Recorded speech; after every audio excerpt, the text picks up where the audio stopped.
నేను ఒక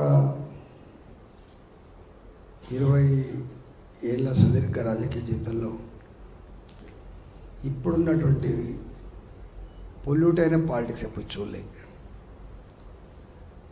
మరి ముఖ్యమంత్రి రేవంత్ రెడ్డి గారు వారు ముఖ్యమంత్రి అయిన తర్వాత పాత కల్చర్, పాత దబాయింపులు, పాత అబద్ధాలు ఉండేయని చెప్పి అనుకున్నా.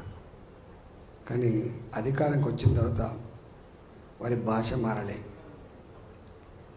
వారి దబాయింపులు మారలే, వారు ఇతరుల పట్ల చిల్లరగా మాట్లాడే భాష కూడా మారలే. మొన్నటి ఎన్నికల్లో రేవంత్ రెడ్డి గారికి అదృష్టం కలిసి వచ్చింది. ముఖ్యమంత్రి అయ్యాడు. అనేక హామీలు ఇచ్చారు. 6 గ్యారంటీలు, 66 హామీలు వాళ్ళ మేనిఫెస్టోలో, 400 పైచిలకు కార్యక్రమం అంటే వాగ్దానాలు. 6 గ్యారంటీలు, 66 హామీలు, 420 రకాల పనులు. ఒక్క ఆర్టీసీలో ఉచిత ప్రయాణం తప్ప ఇంతవరకు ఏది కూడా అమలు కాలే. ఆ ఉచిత ప్రయాణం కూడా మహిళలను కొట్టుకుంటున్నాం బిడ్డ, మేము మాకు సీటు దొరుకుతలేవు, నిజమైన పేషెంట్లు బాగా నిజమైన ప్యాసింజర్స్ బాగా సఫర్ అవుతున్నటువంటి భావన వ్యక్తమవుతోంది.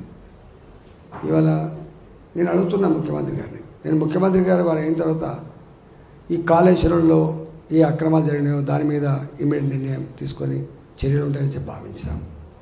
ఈ ఫోన్ ట్యాపింగ్ మీద ఇమీడియట్ చర్యలు ఉంటాయని చెప్పి మేము భావించినాం. కానీ ఫోన్ ట్యాపింగ్ మళ్ళీ కొనసాగుతూనే ఉంది. కాళేశ్వరం మీద ఇప్పటిదాకా కమిటీల పేరిట కాలయాపన తప్ప ఏది లేదు. ఇక ఇచ్చిన గ్యారెంటీల అమలు విషయంలో 2500 రూపాయలు మహిళలకి ప్రతి నెల అకౌంట్లోనే ఇస్తా అని చెప్పిండు. ఇంతవరకు దానికి ఊసు లేదు. చదువుకునే అమ్మాయిలకు స్కూటీ కొనిస్తా అని చెప్పిండు. ఇంతవరకు లేదు. 2000 రూపాయల పెన్షన్ జాగాలో 4000 రూపాయలు ఇస్తా అని చెప్పిండు. ఇంతవరకు లేదు. హ్యాండిక్యాప్డ్ వాళ్ళకి సకలాంగులకు 4000 నుంచి 6000 రూపాయలు ఇస్తా అని చెప్పిండు. ఇంతవరకు లేదు. కళ్యాణ లక్ష్మి 1,00,000 రూపాయలతో పాటుగా తులం బంగారం ఇస్తా అని చెప్పిండు. దాని ఊసు లేదు. 0 కరెంటు బిల్లు అని చెప్పిండు. దాని ఊసు లేదు. ఇవాళ కొత్తగా పెన్షన్ ఇస్తా అని చెప్పిండు. దాని ఊసు లేదు. అంటే వృత్తి 2500 లేదు, పెన్షన్ పెరిగింది లేదు, కొత్త పెన్షన్ లేవు, కొత్త రేషన్ కార్డు లేవు. ఇవాళ రైతాంగానికి నిన్న వేసిండు. నిన్న ఎన్నికలు ఉన్నాయి కాబట్టి నిన్న 2 ఎకరాలకు 2.5 ఎకరాలకు మాత్రమే 10,000 రూపాయలు చొప్పున, అది కూడా 10,000 రూపాయలు చొప్పున ఎకరానికి సంవత్సరానికి 2 పంటలకి. కానీ నిన్న ఈ ఎన్నికలకు పోతే పడేయమన్నటువంటి దాంతో ఇవన్నీ బిగపట్టుకొని మళ్ళీ వేసినట్టు. కానీ రైతాంగానికి ఇచ్చిన హామీలు ఏంటంటే 2. ఒకటేమో 2 లక్షల వరకు రుణమాఫీ చేస్తా అని చెప్పాడు. 500 రూపాయలు పండిన పంటకు క్వింటాల్కి బోనస్ ఇస్తా అని చెప్పాడు. 3వది 10,000 రూపాయల జాగాలో 15,000 రూపాయల రైతు బంధు ఇస్తా అని చెప్పాడు. కౌలు రైతు కూడా 12,000 రూపాయలు ఇస్తా అని చెప్పాడు. ఆటో నడుపుకుంటోళ్ళకు కూడా 12,000 రూపాయలు ఇస్తా అని చెప్పాడు. అడ్డ మీద కూలి పని చేసుకొని కూడా 12,000 రూపీస్ ఇస్తా అని చెప్పాడు. ఇట్లా అనేక హామీలు ఇచ్చాడు. కానీ ఏ ఒక్కటి అమలు కాదు. అమలు కాకపోగా ఉల్టా నాకు తెలిసి అలా మీరు మళ్ళీ కరెంటు కోతలు మొదలైనవి. గ్రామీణ ప్రాంతాల్లో మళ్ళీ కాలిపోని మోటార్ల చేత మళ్ళీ వచ్చింది.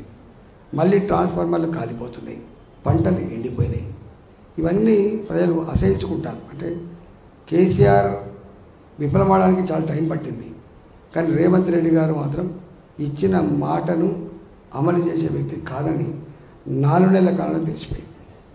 స్వయంగా ఆయనే మంది పక్క పెట్టు ఆయన ఏం చెప్పిండు. అసెంబ్లీలో వైట్ బడ్జెట్ మీద శ్వేతపత్రం ప్రవేశపెట్టాడు.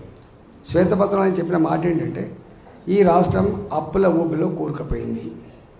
కేసీఆర్ గారు మాకు లంకె బిందెలు ఇస్తారని చెప్పి అనుకున్నా, ఖాళీ కుండలే ఇచ్చిండు. అంటే అర్థం ఏంటంటే 5 దశాబ్దాలు దేశాన్ని పాలించిన పార్టీ, 4 దశాబ్దాలు రాష్ట్రాన్ని పాలించిన పార్టీ, ప్రతిపక్ష పార్టీ పాత్ర పోషించిన పార్టీ, అనేక సార్లు అసెంబ్లీలో మీరు అప్పులమయం చేస్తున్నారు, మీరు అడ్డగోలు అప్పులు చేస్తున్నారు, రాష్ట్రాన్ని ఏం చేస్తున్నారని చెప్పి మాట్లాడిన పార్టీ అవగాహన ఉండి మరి హామీలు ఇచ్చిందా, మోసం చేయడానికి హామీలు ఇచ్చిందా, తెలంగాణ ప్రజలు తేల్చుకోవాల్సిన సందర్భమైంది ఆసనమే. కానీ ఒకటి మాత్రం స్పష్టమైంది ఏంటంటే ఏది ఏమైనా కూడా ఈ దఫా బీఆర్ఎస్ పార్టీకి ఓటేయడం వల్ల పెద్ద లాభం లేదు. కాంగ్రెస్ పార్టీకి ఓటేస్తే కేంద్రంలో ఒరిగేది ఏమి లేదు. ఇవాళ బీజేపీ పార్టీ ఓటేస్తే కేంద్రంలో మోడీ గారు ప్రధానమంత్రి అవుతారు. ఈ దేశం సురక్షితంగా సుభిక్షంగా గొప్పగా ముందుకు పోవాలంటే అన్ని రంగాల్లో మోడీ గారి ప్రధానమంత్రి కావాలి.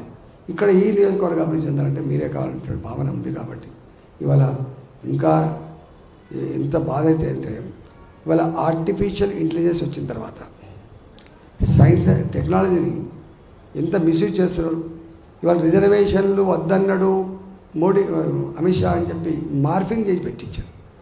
నేను అనుకున్నా నేను కేసీఆర్ జుట్లకెళ్ళి కొడతా, కేసీఆర్ ఇట్లా చేస్తా అంటే నేను అనుకున్నా ఆయన కూడా గొప్ప పని చేస్తున్నాం అనుకున్నా. కానీ ఇట్లా అబద్ధాలు ప్రచారం చేయట్లో, మార్ఫింగ్ చేయించట్లో, మోసం చేయించట్లో కేసీఆర్ని మించిపోయినా అనేటువంటిది ఇలా కనపడతా ఉంది.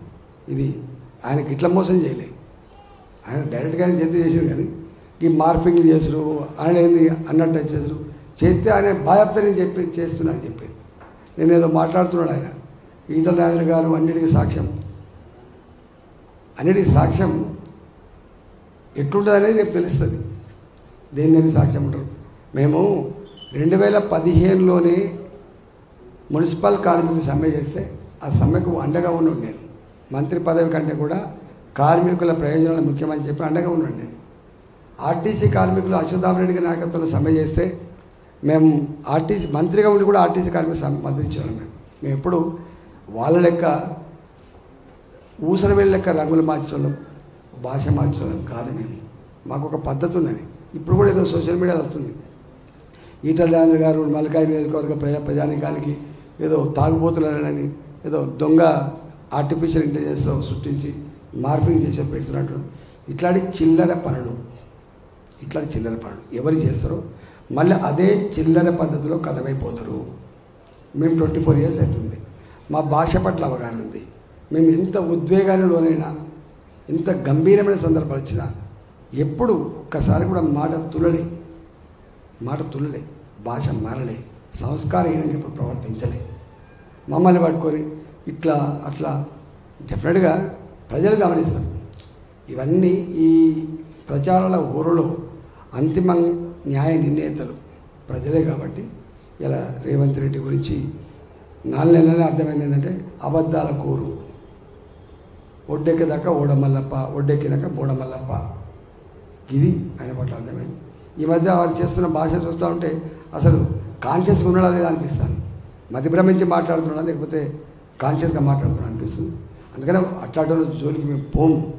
కానీ అనివార్యం అయినప్పుడు తప్పకుండా కొట్లాడుతూనే ఉంటాం మేము. Thank you. Subscribe to the Federal's YouTube page for more news and updates.